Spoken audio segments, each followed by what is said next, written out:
Coucou à tout le monde, comme vous le constatez, hein. Nous commençons déjà le projet. Le projet, c'est quoi? C'est d'assister le petit, là. Voilà, c'est un jeune frère, il faut le reconnaître parce qu'il est guinéen comme nous. Donc, assistance humanitaire d'urgence à travers ses partenaires.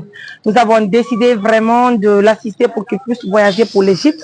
Il va aller là-bas pour le Coran. C'est-à-dire, moi, il y a pour parce que déjà, il m'a dit Coran. C'est un atout pour sa famille, sa maman, son père qui est décédé. Et pour tous les Guinéens, sans exception. C'est vrai que j'ai reçu pas mal d'appels des gens qui sont en Égypte qui me disent ah, la vie de l'Égypte c'est compliqué. Il y a d'autres qui me disent que Mariam, Égypte, allez plus loin. Il y a même certaines personnes qui ne veulent pas que le jeune là soit réceptionné là-bas. Je ne comprends pas les gens. De toute façon, nous prenons le côté positif qui est là parce que, Inch'Allah, un membre de l'ONG Assistance Humanitaire d'Urgence va l'accompagner jusqu'en Égypte pour l'installer officiellement et puis le mettre dans les bonnes mains en Égypte. Et puis retourner certainement, la présidente elle-même, elle va voyager avec lui, je ne sais pas si j'ai l'autorisation de mon mari, parce qu'à part que je suis présidente d'une organisation, je suis encore l'épouse de quelqu'un, hein, vous savez. Alors, de toute façon, nous sommes en train de voir qui va accompagner ce jeune en Égypte, parce que c'est une première que l'ONG Assistance Humanitaire d'Urgence obtient la chance de faire voyager quelqu'un hors du pays. Je pense que c'est normal donc de médiatiser l'affaire jusqu'en Égypte. Hein. En tout cas, pour l'instant, je vous invite de partager la vidéo, de partager pour qu'on ait 1 million de vues. Parce que vous savez que pour l'instant, ma page a même des soucis tellement qu'ils ont signalé ma page. Je ne sais pas qu'est-ce que je les ai fait. De toute façon, moi, je me dis que je suis de cœur avec tout le monde. Hein. Donc, je vous présente, il est là. Il est venu avec moi marcher. Donc, c'est sa valise qui est là. Comme je le disais la fois dernière, Tanti Binta, c'est une dame que j'ai connue très longtemps, ça fait très longtemps, mais elle nous assiste beaucoup dans cette organisation. Elle fait beaucoup de choses pour nous aider dès que nous venons dans sa boutique. En partant, elle fait quelque chose pour les autres personnes qui sont dans le besoin, donc elle est partenaire de l'ONG. Donc de passage, je suis vraiment de cœur avec elle, raison pour laquelle Mamoun comme un soupi justement fi haray so gol marketing parce que betambe ci mo berene mouradu moddu haray kono woni assalamu alaykum. C'est vrai que des fois elle n'est même pas sortie dans les vidéos, mais vu que vous savez les principes de l'ONG c'est aussi montrer à même l'achat que nous faisons, nous prenons les images, c'est une manière de montrer à nos partenaires que oui, l'argent qu'on finance on utilise parce que vraiment nous voulons aider les personnes. Alors si hier, le jeune qui est là, n'avait pas une valise pour son départ pour l'Égypte, aujourd'hui c'est sa valise qui est là. On va essayer de faire quelque chose dedans, on va remplir les complets qui sont dedans. Tanti, vidéo donc, haray warka suudu, mo fala ya gol ɓeydere gandal Égypte. Haray non be makko feƴƴini fere nde yaaja. Kono alhamdulillah ɓay Allah no waɗi barke moƴo bere nde tamboto ɓe moƴo bere nde. Haray ɓe waljike men mouradu moƴƴol men yawanta Allah. Haray sonnaji gono daki Amérique en toute sincérité o ɗe t-charge yoɓangol mo fi duuɓi ɗiɗi.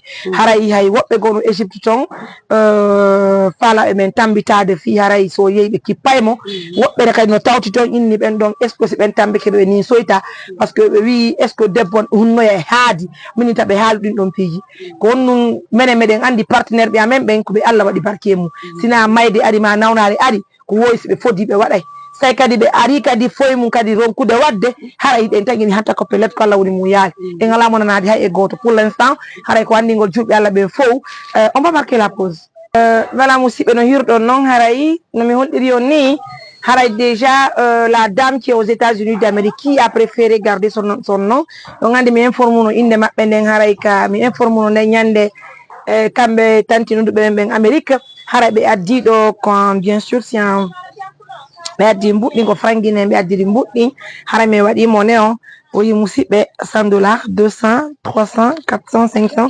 $600 donc haray o $600 ɗo ko début ɗo andi ko pour 2 ans ɓe ɗetti fi waltagol fi pay ko haray ari ɗo $600 haray noon mi andinay julɓe Allah wonɓe men e sifude ɓe fof nokkala ko ɓe wontiri ton haray miɗen inni ɓe ko menen ko moƴo bere men jogiti ko beru ko me wata ko wallitade me wata wallitade me wata wallitorde acci ɗo s'il vous plaît madame ko me wata wallitorde ɓen ɗon ko beru no me wata wallitade donc haray woodi innuɓe o $100 ɗo wata yoranode pay kunkun ton et pourtant woɓɓe no inni ɗum ɗo wawa yonde en fait andi marɗo jawde mo mara jawdi no seedi tant que déjà mon andi situation mon acci mo ɓe nga enen tagui hanta ko les $100 là ɗum ɗo ko fi ñamete makko e fi yawgol makko ngol ka lekko c'est pour le transport raison pour laquelle haray assistance humanitaire d'urgence woda ko ɗowtimo han ton min anda situation no woni non min anda comment prendre les choses en main inchallah haray noon kala fala ɗo wallitade kumpay kon wota ndaru ka nano wota ndaru ka ñaamo ɗo walliton mo fi Allah woti annabijo woɓɓe sa daariɓe hay oɗo yata Égypte o janggoya par ce que pigi ɗi wela fi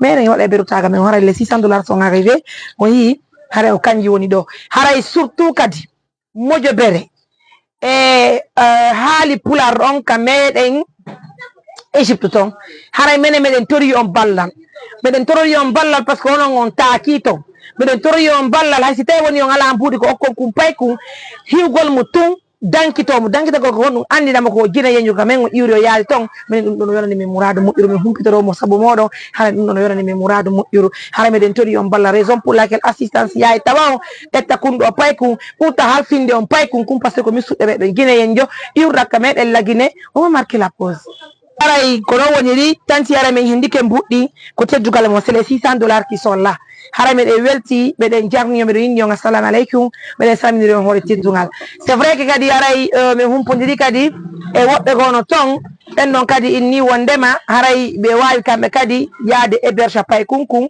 haray o kamɓe kamɓe mari duɗal ton ɗe hara no inscrivero ka l'école kono fayntin joni simen yeyi en anda ɗeccitiɗen pikiɗi par ce que haari ɓe humpodiri kadi e woɓɓe goo pikiɗi fayntin welafi mais meɗen yinni on meɗen welti meɗen jarni on on fo mo ɗon wona o ma o haray $600 jiɗi hino ɗo min jonnata noon pay kunkun joni ɗi par ce que ɗum ɗo ko fidde passe makko lebbi jeegoni $100 par mois ko ɗum woni ko ɓe holli en wawa e gasande mo ton si min yaadi e majji min waway jonnugol ɗi haray ɓeɓen halfintamo ɓen ton par ce que ko pay kun taw o anda pigui ɗi no yarata ton haray ko teddugal e moɗon ko watti e mum kadi haray min humpodiri e tantira emen go wonduɓe Europe ɓen kadi mi ana so kamɓe moni mabɓe so tawi woni o kamɓe e mojjobere mabɓe woni ko addani min fangguina yen jiɗi haray min sensi min heeɓi ɗo $300 haray ɗiɗo kadi ko ɗiɗo ƴetteten haray ko ɗi onɗen ƴettude nawren téléma ko ɓeni kon $300 fi suudu makko nu aménage go suudu makko nu haray hino ɗo mbuɗɗi min hindi kadi miɗen guinni on assalamu aleykum miɗen salmini hoore teddugal voici les $300 qui sont venus voici les $600 ko teddugal e moɗon Allah waɗi barke e moƴƴobere men nde alors pour continuer tanti nomi holliri on ni ko fi Allah min woni ɗon andi golle amen ɗe on wowtinoɗe joni haray ko ɗin coñci men faala joni waɗande mo beru taga men o par ce que en toute sincérité jamaki no wallitimen amɓe wellitimen kamɓe woni men encourage de hari ko ha hande men yaltinade goɗɗo laggine naɓigol nokkugol hayso ko pays Afrique naafi goɗɗo ngo ɓe itti noon goɗɗo mara ko min hartirimo laggine koye ngal min woni ittude goɗɗo ɗo naamo Égypte fi yo janggo urano kankane ñande gore so wawi o nafa hoore makko en makko e nafa leydi ndin kadi ka haray ko ɗin coñci men gaɗi ɗo joni yo waw haray ndaren ɗo beru ko hawta ko min waɗa nder ganani chéri ndaren coñci ɗin na Tolo. Allez, voilà. Donc, mes amours, c'est la valise qui est là. C'est la valise qui est là. Donc, il faut 1, 2, 3, 4 complets, 5, 6, adios.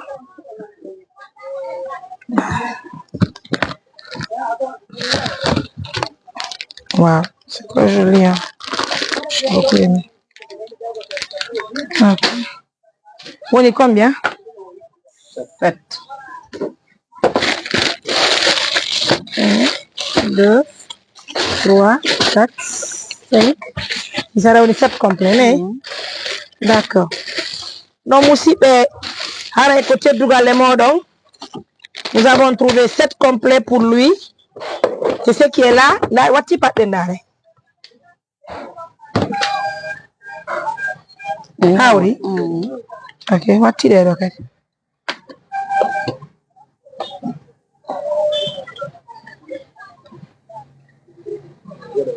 Howdy,ค่ะ.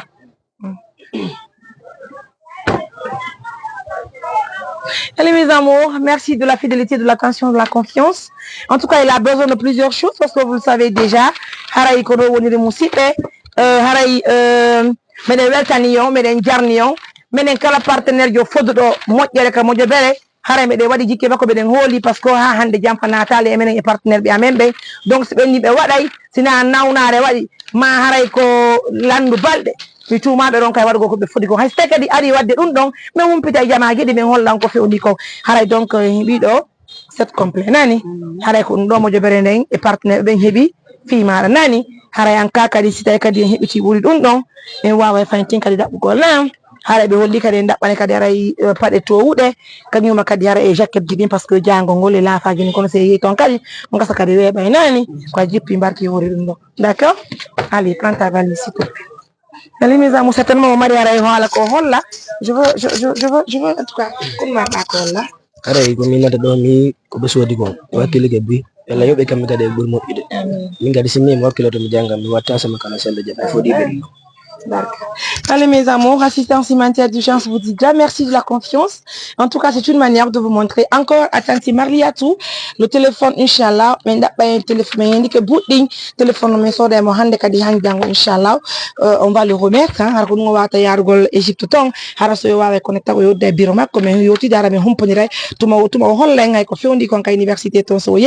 surtout chaque une semaine ou 2 semaines, et une nouvelle partenaire parce qu'il est devenu un de nous. Hein. Merci de la confiance. Prenez bien soin de vous. Merci à tout le monde.